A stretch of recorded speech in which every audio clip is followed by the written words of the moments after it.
Hello friends, welcome back to my channel exclusive bulletin.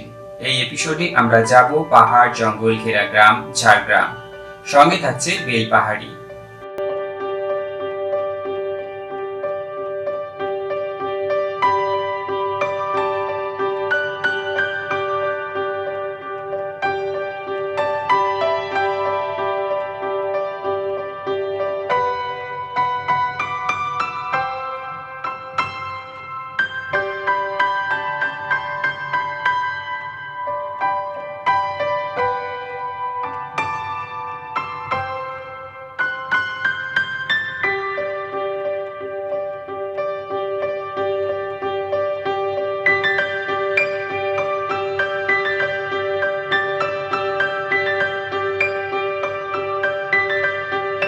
Kolkata থেকে bike নিয়ে team ওয়াইল্ডটেক হলিডেজের সাথে আমরা বেরিয়ে পড়লাম ঝাড়গ্রামের উদ্দেশ্যে। ৬ নম্বর জাতীয় সড়ক ধরে আমরা ঝাড়গ্রামের দিকে এগিয়ে চললাম। কলকাতা থেকে সড়ক পথে ঝাড়গ্রামের দূরত্ব ১৭০ কিমি। সময় লাগে প্রায় ৪ ঘন্টা। রাস্তার দুদিকে ঘন শালের জঙ্গল চিরে আমরা এগিয়ে গেলাম।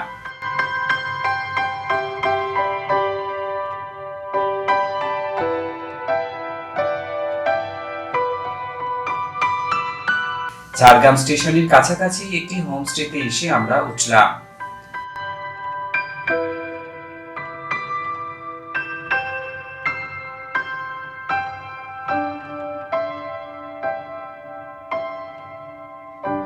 হাই বন্ধুরা, আমরা কিছুক্ষণ আগে পৌঁছালাম ঝাড়গ্রাম। আর আমরা এই রুমে এসেছি, রুমে এসে একটু রেস্ট নেব। রাস্তায় কিছুটা বৃষ্টি পেয়েছি, তাই একটু চা টা খেয়ে আমরা এখান থেকে বেরোবো। কি পার্থ, তাই তো? আমরা বেরিয়েছি ৫টার সময় সকাল হাওড়া ৫টা, থেকে। সকাল একদমই। ৫টায় আমরা বাড়ি থেকে বেরিয়েছি। NH6, তারপর NH6 থেকে খড়গপুর হয়ে লোধাশুলি হয়ে আমরা right, ঝাড়গ্রাম এসে পৌঁছেছি ৯টার সময়। ঝাড়গ্রামে আমরা ঢুকতেই বোধহয় আমাদের বৃষ্টিটা আমাদের ওয়েলকাম করলো, তাই তো পার্থ? একদম। এবং বৃষ্টিতে ভিজে কিন্তু দারুণ লাগছে। শীতকালে বৃষ্টিতে ভেজার মজাই আলাদা। তবে আমরা আজকে পুরো দিনটা ঝাড়গ্রামে যাব। কালকে আমরা বেলপাহাড়ি যাব। সমস্ত কিছুই আপনাদের দেখাবো। তবে তার আগে আমরা একটা চা কফি খেয়ে নিই। বেলপাহাড়ির সঙ্গে থাকছে কাঁকড়াঝোড়। কাঁকড়াঝোড় থাকছে। আমরা আমাদের ট্যুর প্রোগ্রামে কি কি রয়েছে পার্থ? ট্যুর প্রোগ্রামে আমাদের ঝাড়গ্রাম পুরো সারাউন্ডিং, Right, তার right. সঙ্গে থাকছে বেলপাহাড়ি এবং কাঁকড়াঝোড়। একদম। টোটাল 10 থেকে 12টা সাইট Spot আছে, আছে, স্পট right, আছে, right, right, স্পট right, আছে, right, right, right. যেগুলো আপনারা দেখতে পাবেন, আমাদের সঙ্গে থাকুন, দেখতে পাবেন। একদমই। দিনটি নষ্ট না করে বেরিয়ে পড়লাম ঝাড়গ্রাম রাজবাড়ি দেখার উদ্দেশ্যে।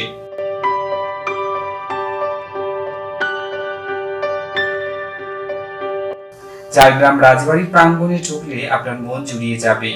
ঝাড়গ্রাম রাজবাড়িতে থাকারও ব্যবস্থা আছে। আপনি যদি একদিন রাজকীয় পরিবেশে থাকতে চান তাহলে ঝাড়গ্রাম রাজবাড়ি মন্দ হবে না।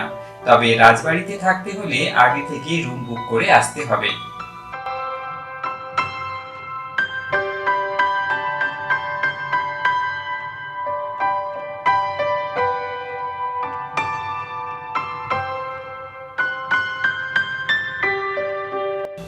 রাজবাড়ির সামনে রয়েছে একটি ফুলের বাগান, যা রাজবাড়ির শোভা আরো বাড়িয়েছে।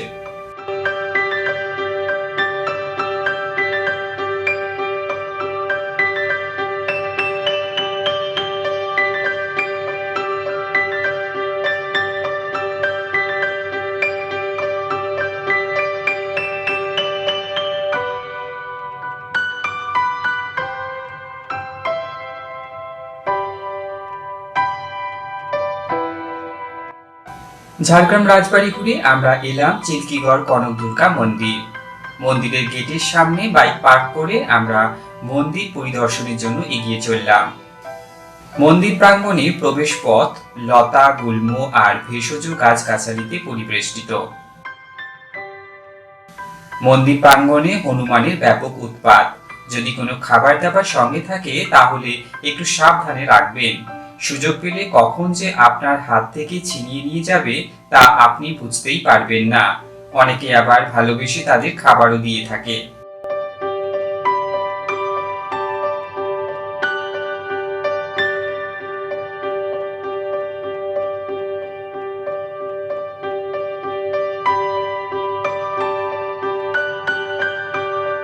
মূল মন্দিরের পাশেই রয়েছে পুরনো ভগ্নপ্রায় মন্দির, যা এখানকার আদি মন্দির।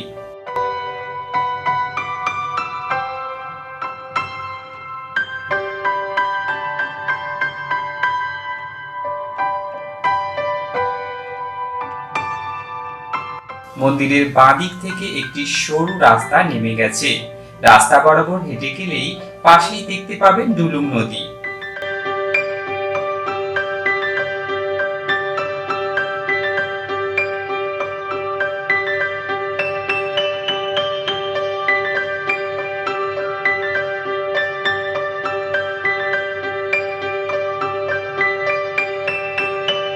নদীর জল খুব স্বচ্ছ।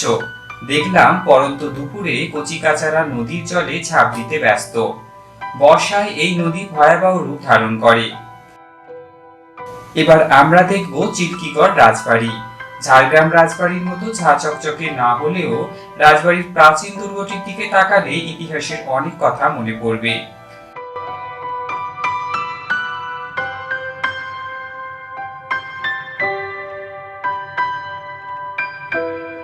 সন্ধ্যার দিকে এখানে এলে একটু গা ছমছম পরিবেশ আপনি অনুভব করবেন।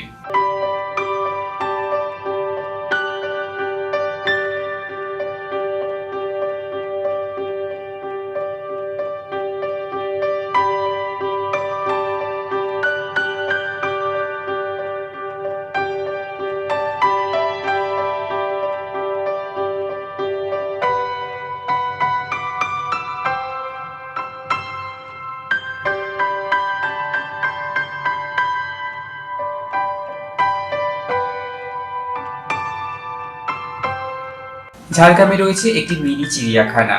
এখানেও পর্যটকদের ভালোই ভিড় জমতে দেখা যায়।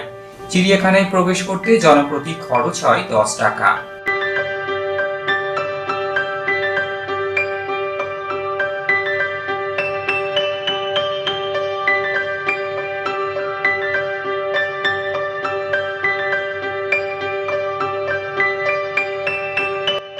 ঝাড়গ্রাম চিড়িয়াখানা ঘুরতে ঘুরতে সন্ধ্যা নেমে এলো।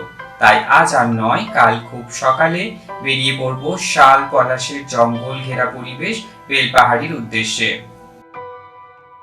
সকালে জলখাবার সেরে আমরা এগিয়ে চললাম বেলপাহাড়ির দিকে।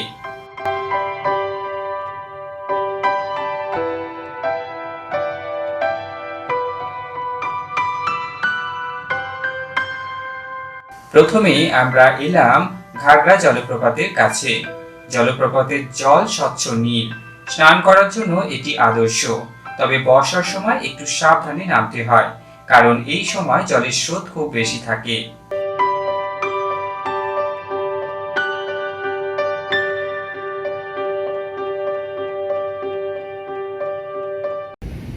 হ্যালো ফ্রেন্ডস, আমরা এই মুহূর্তে রয়েছি ঘাগড়া ফলসে, আর আমার সঙ্গে রয়েছেন ওয়াইল্ডট্রেক হলিডেজের পার্থ। প্রথমেই বলবো ন্যাচারাল বিউটি অসাধারণ একদমই। এটা ঘাগড়া ফলস। আচ্ছা, এই ফলসটার নাম দেওয়া হচ্ছে ঘাগড়া ফলস, মানে এখানে ঝর্ণা যেভাবে বয়ে আসছে এবং পাথরের যে শেপ যেটা নেওয়া হয়েছে সেটা ঘোড়ার মতো হয়েছে, তাই তো? তো সেই কারণেই এখানে বলা হয়েছে ঘাগড়া ফলস। তো আপনারা যদি বেলপাহাড়িতে আসেন, ঘাগড়া ফলস অবশ্যই আসবেন। এখানকার সিনারিও অসাধারণ। চতুর্দিকে একটা জঙ্গল, সেই জঙ্গল ভেদ করেই এই মানে ঝর্ণা বয়ে এসছে। ব্যাপক একটা সিনারিও এখানে আপনারা দেখতে পাবেন। আর ঘাগড়ার মতো বিভিন্ন পাথরের যে শেপ রয়েছে না, তা সেটা দেখলে আপনারা সত্যি মানে একটা ঘোড়ার মতন তৈরি হয়েছে। একদমই একদমই। তো এখানে ওই জন্য প্রচলিত ভাষায় ঘোড়া থেকে ঘাগড়া কথাটা এসেছে আর কি। মানে এখানে গ্রামীণ ভাষায় ঘাগড়া দেয়া হয়েছে। একদমই। তো এখান থেকে আমরা কোথায় যাব পার্থ? এখান থেকে আমরা এই সারাউন্ডিং এ যে টুরিস্ট স্পটগুলো আছে তার মধ্যে যেটা টপ অ্যাট্রাকশন হচ্ছে গাগরাসিনি হিলস।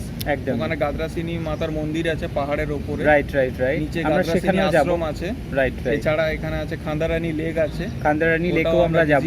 একদমই। তার সঙ্গে আমরা আজকে চেষ্টা করব যাওয়ার হচ্ছে কাকড়াঝোড়। একদমই, ওটাও জঙ্গল আর পাহাড়ের ঘেরা দারুণ একটা জায়গা। মানে একটা অ্যাডভেঞ্চার। মানে এখানে মানে আজকে আমাদের যে ট্যুরটা হবে সেটা পুরোটাই থাকছে অ্যাডভেঞ্চারের উপর। এবার আমরা দেখব গাড্রাসিনী পাহাড়। পাহাড়ের একেবারে চূড়ায় পৌঁছাতে হলে কিছুটা পথ ট্রেক করে উঠতে হয়।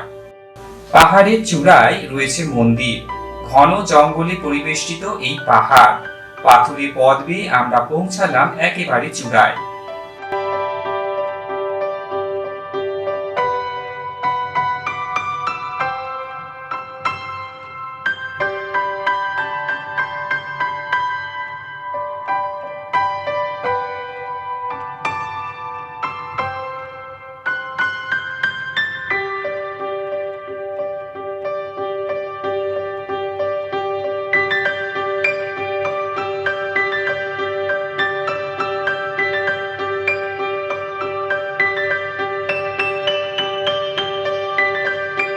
আমরা একেবারে রয়েছি গাদ্রাসিনী হিল টপে, মানে একেবারে সর্বোচ্চ উচ্চতায় আমরা এসে পৌঁছেছি। এখানে আমরা কিছুটা হাইক করে এলাম। এটা কত হবে পার্থ? এটা দেখো, তোমাকে যতটা মোটরেবল রুট আছে তারপরে ম্যাক্সিমাম 300-400 মিটার তোমাকে একটা ছোট্ট ট্রেক করতে হবে। একদমই ঠিক আছে, 300-400 মিটার মানে সমতলে 300-400 মিটার ভাববেন না, এখানে ট্রেক করে আসতে হয়। মানে যদি আপনার খাড়াই পথ আছে, খাড়াই পথ, তবে উপরের ভিউটা দেখলে একদমই আমার মন ভরে যাবে। হ্যাঁ, যদি আপনাদের ট্রেকিং বা হাইকিং এর ইচ্ছা থাকে, এটা একটা ছোট ট্রেলার আমরা বলতে পারি। এখান থেকে আপনারা এসে সেই হাইকিং এর সেই অভিজ্ঞতা আপনারা নিতে পারেন। তবে আমরা আবারও বলবো, এটা একটা ট্রেলার। দারুণ মজা হবে না? দারুণ। তবে এই উপর থেকে যেটা আমরা দেখতে পাচ্ছি, হয়তো পিছনটা আপনারা দেখতে পাচ্ছেন না, মানে সূর্যের আলো এমন ভাবেই পড়েছে, পিছনটা আকাশ দেখা যাচ্ছে। যতটা পসিবল হয় দেখাবে। একদমই, আমরা ঘুরিয়ে তাও আমরা দেখানোর চেষ্টা করছি। পিছনটা আপনার হয়তো মনে হচ্ছে এটা আকাশ, কিন্তু আমরা একেবারে হিল টপে রয়েছি, আকাশই আপনারা দেখতে পাবেন। নিচে একেবারে অনেক নিচে আমরা ছোট ছোট গ্রাম দেখতে পাচ্ছি। মানে এখানে এলে একটা অসাধারণ অভিজ্ঞতা আপনার হবে।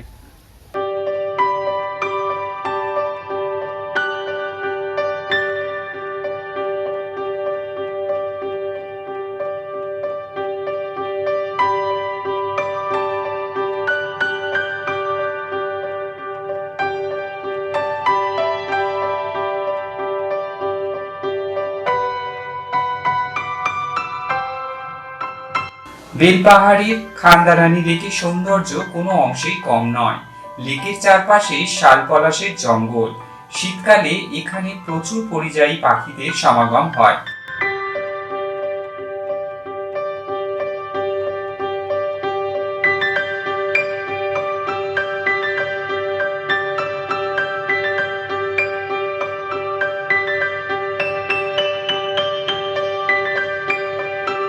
খান্দারানী লেক হয়ে আমরা এলাম কাঁকড়াঝোড়। কাঁকড়াঝোড়ের চারপাশে আপনি দেখতে পাবেন ছোট বড় বিভিন্ন পাহাড়। পরিবেশটা অসাধারণ, শান্ত মনোরম প্রকৃতির। এখানকার মানুষজনও অত্যন্ত সরল।